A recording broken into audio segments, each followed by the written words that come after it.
দেখো সারা কি করছে। সারা খাচ্ছে, কি খাচ্ছে দেখো, কি খাচ্ছে। অন্ধকার হয়ে যাচ্ছে। এই যে দেখো বড় বড় আলু ভাজা, খিচুড়ি, খিচুড়ির মধ্যে ভেতরে ডাল আছে, বাদাম আছে, আলু আছে, পেঁয়াজ আছে, ঘি আছে আর চিপস ভাজা। আজকে এটাই খাবার। এতটা খাবে না মনে হয় যতটা দিয়েছি, ছড়িয়ে দিয়েছি যাতে ঠান্ডা হয়ে যায় তাড়াতাড়ি।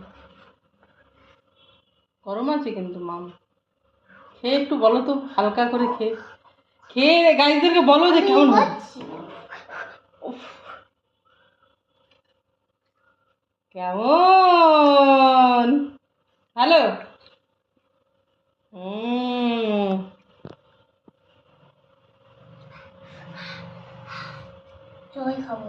জল এক